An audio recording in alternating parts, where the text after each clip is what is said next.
A climate warning is now coming from the ground in Brazil, where indigenous communities say their fight for land is also a fight for the planet.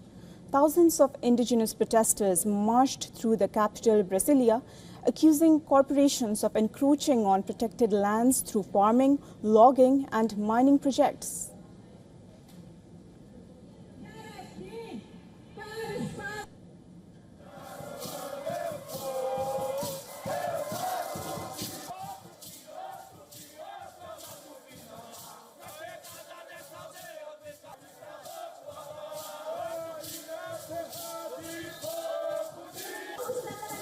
This march is against the various projects being carried out in Brazil, particularly hydroelectric, mining and oil projects.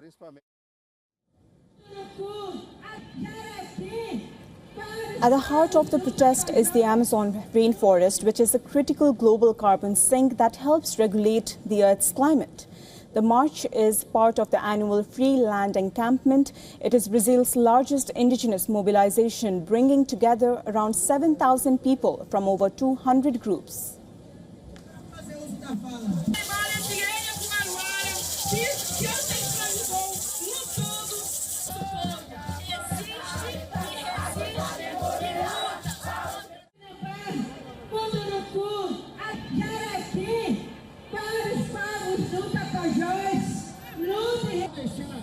A 2022 analysis found that indigenous lands in Brazil lost just 1% of native vegetation over 3 decades compared to 20% on privately owned land.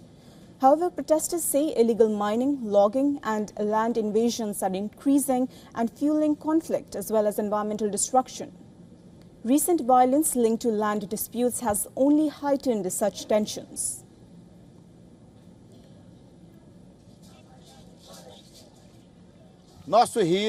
Our rivers, our forests, our territories have never been for sale. We want the Supreme Federal Court to respect the National Congress and our territory, which is our home. And we came here to advocate for our cause, and we will leave here with a positive outcome.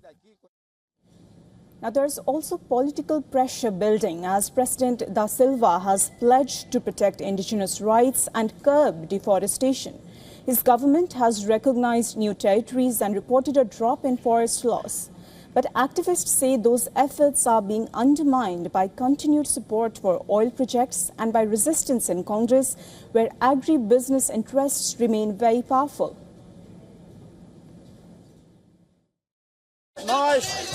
We have only ourselves to rely on. We are the ones who defend our own rights. The government will always stand on the opposite side of us. Still, we hope that the demarcation of indigenous lands moves forward so that we can better protect our territories, our people, our villages, our children, our animals, and our elders.